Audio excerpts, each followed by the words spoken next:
গল্পটি উত্তরপ্রদেশের একটি ছোট্ট জেলা আমরাহ থেকে শুরু, যেখানে একটি 18 বছরের যুবক দ্রুত বেগে বল করার জন্য সবার দৃষ্টি আকর্ষিত করছিল। নাম তার তৌসিফ আলী। তাকে সবাই পাড়ার ক্রিকেট টুর্নামেন্ট খেলার জন্য ডাকত এবং তার দ্রুত বেগে বল করার প্রতিভা দেখে লোক তাকে উচ্চ পর্যায়ে ক্রিকেট খেলার পরামর্শ দেয়। উচ্চ পর্যায়ে ক্রিকেট খেলার ইচ্ছা তো তৌসিফ আলীরও ছিল, কিন্তু দুর্ভাগ্যবশত তিনি জন্মগ্রহণ করেন এক কৃষক পরিবারে, যেখানে কোনো ক্রিকেট একাডেমিতে যুক্ত হওয়া তো দূরের কথা, তাদের পরিবারের অবস্থা ছিল ঠিক নুন আনতে পান্তা ফুরিয়ে যাওয়ার মতো।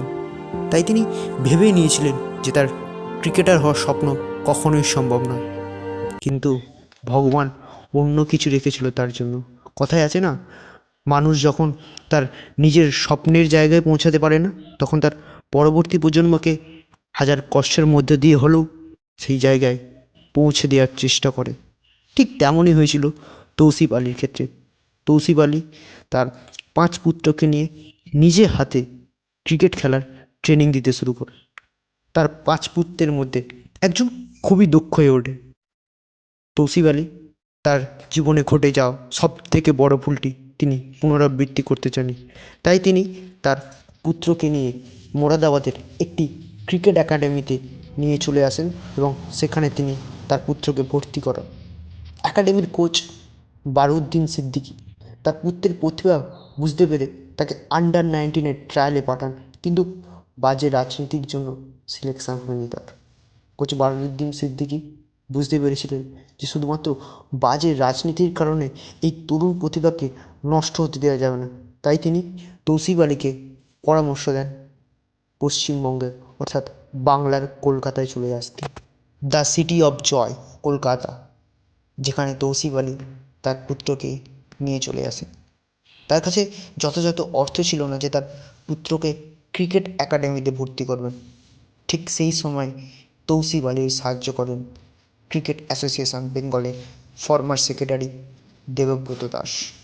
দেবব্রত বাবু তৌসিফ আলীকে ব্যক্তিগতভাবে জানতেন না, তবুও তিনি সাহায্য করেন, কারণ তার পুত্রের বোলিং করার প্রতিভা দেখে তিনি মুগ্ধ হয়ে গিয়েছিলেন। এরপর কি, তারপর আসে এক সুবর্ণ দিন, যখন প্রিন্স অফ ক্যালকাটা অর্থাৎ ভারতীয় টিমের প্রাক্তন অধিনায়ক সৌরভ গাঙ্গুলি ইডেন গার্ডেনের মাঠে নেট প্র্যাকটিস করার সময় সেই প্রতিভার মুখোমুখি হন। তিনি রীতিমতো অবাক হয়ে যান নতুন বলের তার ইন সুইঙ্গার দেখে, পুরনো বলের রিভার্স সুইং দেখে। তৎক্ষণাৎ সৌরভ গাঙ্গুলি রেকমেন্ডেশন করেন 2010 এবং 2011 রঞ্জির টিমে এই তরুণ প্রতিভাটাকে নেওয়ার। এবং তারপর আর কি, আমি এখনও পর্যন্ত খেলোয়াড়টির নাম প্রকাশ করিনি, কিন্তু আপনাদের মধ্যে অনেক ক্রিকেট প্রেমিক তার নামটি হয়তো বুঝতে পেরে গেছেন। বর্তমান ক্রিকেট বিশ্বকাপে রোহিত বিরাটের নামের সঙ্গে টক্কর দিয়ে প্রত্যেক স্টেডিয়ামে তার নাম গর্জে উঠছে। নাম তার মোহাম্মদ শামি উর্ফ সেন্সেশনাল শামি, যিনি এই বিশ্বকাপে মাত্র 4টি ম্যাচ খেলে তুলে নিয়েছেন 16টি উইকেট, যার বলে প্রতিপক্ষ ব্যাটসম্যানরা নাকের দম বন্ধ হয়ে উঠেছে, যার ফলস্বরূপ ইন্ডিয়া আজ সেমিফাইনালে।